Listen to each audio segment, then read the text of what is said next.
Starmer is toast. I'm going to read you out today's blog, and it's based on very good information. Starmer is toast. This isn't idle gossip or media hype. This intel is from within. Yep, Keir Starmer's days are in Boris-style decline. Nothing is getting done in or by the government because, like rats in a sack, the red ministers are deciding who to back. Focus is on self-preservation now, not the business of government, and suitors for the crown, the glory hunters, have already shown their hand. Thank God the Manchester crusher, Andy Burnham, has crashed and burned and he stays where he is, just dismantling Manchester. Starmer has failed on every level, particularly financing immigration. He is the First Lord of the Treasury, not Lego head. Therefore, the repeated failings are down to him. Immigration is like a game show now, as dinghy after dinghy arrive on our shores and are emptied and sent back to France rapido, like some relay race from Just Sans Frontières. Legal immigration is even worse. Starmer was anticipated to be dull and dreary, but not incompetent. Sadly, he's ticked all three boxes with honours. The good news for us is the Civil Service will stay true to form and drag their feet now that their feet ever went much faster than a shoeless person on a pebble beach. They'll deliberately take forever to complete tasks. What they promise to complete in a week will take a month, and what they promise to happen in a month will be kicked into the long grass. They're probably even winding down for Christmas. This is why their remuneration should be on productivity, not a fat cat salary set in stone. No leader worth his salt would back their own country into an energy corner like the Tories and Starmer have. Remember, this all started with the Tories. Energy prices are too high for business and manufacturing to compete, and even in the face of ridiculously priced hikes, these mercenary clowns stole the winter fuel allowance from pensioners, choosing the softest target in the country to salvage a pittance in the face of vulgar government spending on other people's countries. Labour are eating themselves alive from within, now a fractured ensemble of cruel cash grabbers in government, where chocolate has security tags and toiletries are behind safety glass due to shoplifting actually being allowed, and social media policed harder than habitual offenders. What a time to be alive. And the reason I've written that now is because politics, the wheels of government move very slowly, but the swaps and changes move quite fast.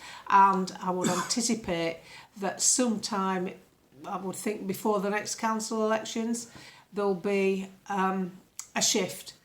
We're only going to get another stooge, a globalist at middle management, probably worse than Starmer. We could get Wes Streeting, not looking forward to that at all. He's only in his seat by 500. So imagine if he lost in a general election. How embarrassing, but how fortuitous for us. Labour are tanking support from their own people, and this is apparent because my message box on Facebook has never ever let me down. I've always been able to predict what's going on out in the country. I can't predict what policies they come up with, but I can predict voter tendencies because people message me all the time. If they're just sending me a link, I tend to breeze past it because I've usually seen it. But when they're giving me information like, I voted Labour this time because he said this, that, the other, what you've got to remember, those that did vote Labour were lied to. It's that simple. Lots of pensioners voted for Labour because remember when the waspy women, my generation, were fighting to get some sort of basic credit system going for our delayed state pension. Labour were at the forefront of saying, vote for me, we'll look after you. So they anticipated in a general election that such a thing would take place. It's never happened. Waspy women have been completely ignored. That stood the government in good stead because they spaffed away all our money. £42,000 from me and there's 3 million others like me. Those 3 million women don't live alone. They live in a household with other people, with family members who come to visit, who see how hard up Granny is now because Granny didn't get time to make provision for her old age because she didn't get told she wasn't going to get a pension for a further 6 years till 15 years after she'd been paying in. And even then, she found out by accident. I was in my 50s when I found out my pension had been delayed.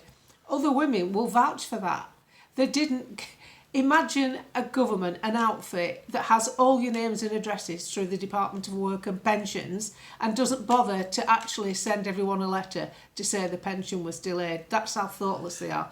But these were Tories, don't forget, and this is why I'm always bringing you back round to recognising the fact that this is not Starmer's show. Starmer is just the main act at the moment. This whole set of circumstances has been put into position by the Tories. Now, I don't mind sharing an odd thing that Kemi Badenoch's saying on Generic if it resonates with what I think. That doesn't mean I'd ever trust them in power again or vote for them. You see, what you've got to look at, they're the front men. They're wheeling those two out. Generic, Badenoch, Generic, Badenoch. So you'll think the Tories are the good guys. But there's a lot of bad actors still in the Tory party you never see, and they're way, way, way too influential and powerful to have just disappeared into the back benches. And I'm talking about characters like Jeremy Hunt, who is a globalist, who actually sympathises with China and thought China got locked down right. Way to go. Lock your people down, deliver food on the doorstep of a 37-storey apartment block and let them come down a floor at a time. That's what happened in lockdown. And by the time the top floor was allowed to come to the bottom, the food had gone off in soaring temperatures. Yep, we all think China got it right, don't we? So you've got to look at what the Tory party is, really. It's not conservative. That's all you need to know. Anybody who is a real conservative, who's not defending the Tory badge, will walk across the floor and go and sit with Reform. There's nowhere else to go if you're conservative. Lib Dems don't offer it. Moving on to my next point. I've dealt with Andrew Bridgen an awful lot through lockdown. As you can imagine, he fought like a tiger for all things that should have been fought for, and I can't discuss it too vividly on this platform.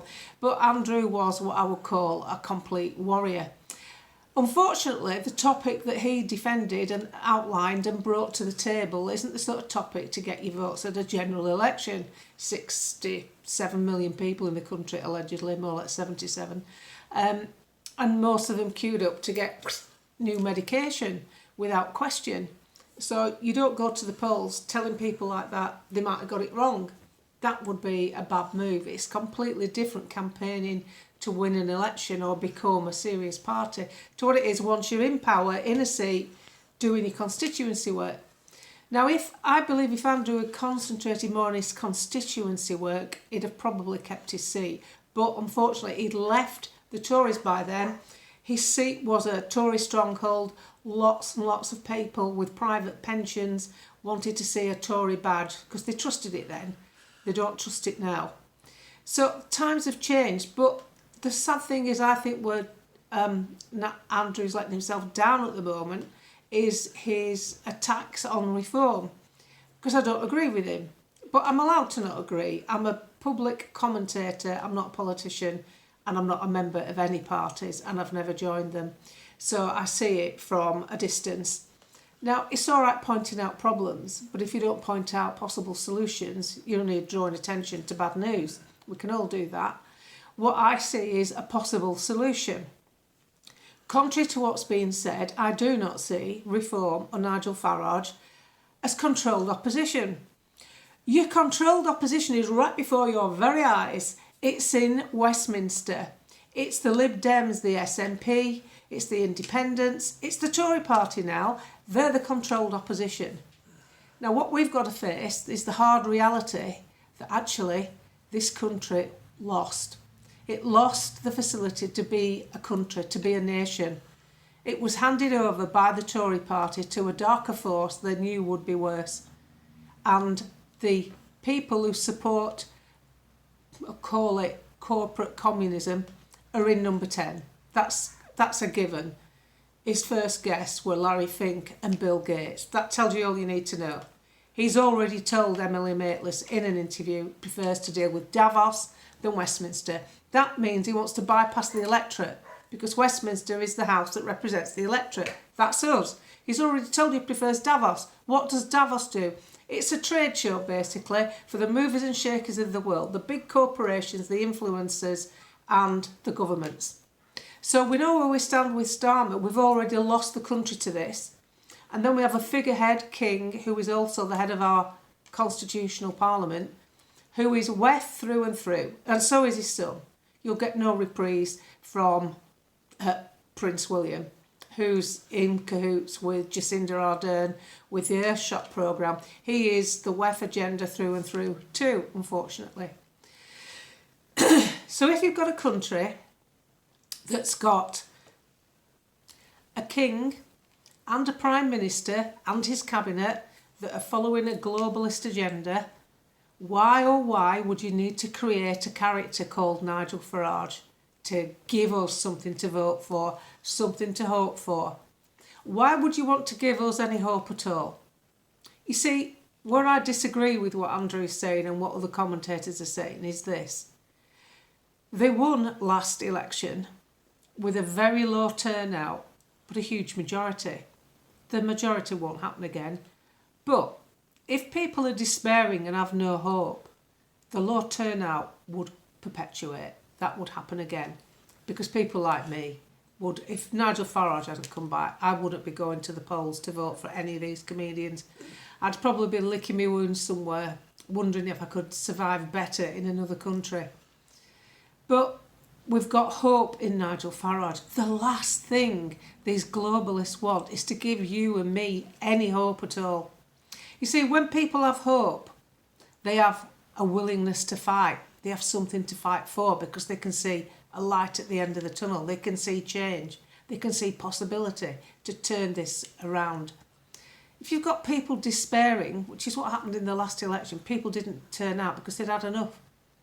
If you keep them like that, if you keep them submissive, then you've got power forever. You don't need to give people a third option. You don't need Nigel Farage. The job's been done. All you need to do is keep the public suppressed, bring more and more people in through immigration who are bound to, it's actually in statistics, vote for socialism the next few years. You've done your job. You don't need Nigel Farage. You don't need Reform to be some pretend opposition. Oh, let's bring Nigel Farage back and give them something to hope for. Why? They don't care what we think. They don't care what we do. They trample all over us on social media. They arrest us for speech and let paedophiles leave jail early. Why would you even think they're bothered about us having something to hope for? That is the most ludicrous stance I've ever heard. And I'm not saying this because I'm some Farage fan. I'm saying this because that old adage of if voting meant anything, they wouldn't allow you to do it, that is obsolete in these times, because we'll have one opportunity probably to use our vote to create a beginning. This isn't the solution. This is us having the beginning of a solution. And if other parties that you support, smaller parties, different parties, are going to have a hope in hell's chance of having any future, then you need that icebreaker through the ice cap, which is Reform. They'll break through the ice. And the big, massive plus point with Reform, they believe in direct democracy, where the power comes back to the people on the big stuff. There'll be no force to pay for HS2. You'll get a vote on it through referendum. There'll be no force to follow the WHO pandemic treaty. You'll get a vote on it through a referendum. There'll be no force into increasing taxes. You'll get a vote on it through a referendum. 4 or 5 votes a year, Swiss-style democracy, where with an honest media, that is the way you run a country. Because guess what? If you can run a country with the option of direct democracy, it doesn't matter who's in power, because they can't bamboozle you with the big stuff. And a new and fresh party like Reform has no axe to grind in making the media dishonest and following a narrative, which is what's happened to us probably for the last 20 years, but definitely since 2020, since lockdown, we have had all the media channels owned by the same 6 corporations putting out the same message at the same time every day. That isn't news, it's narrative. So that's what I think so far. And I will still support Reform. I'm still not a member. I won't join the party. They'll get my vote, they'll get my support, and I'll unpick things that I think are being presented to you dishonestly. And believe me, there's plenty of it with outfits like the BBC. So do subscribe to the channel.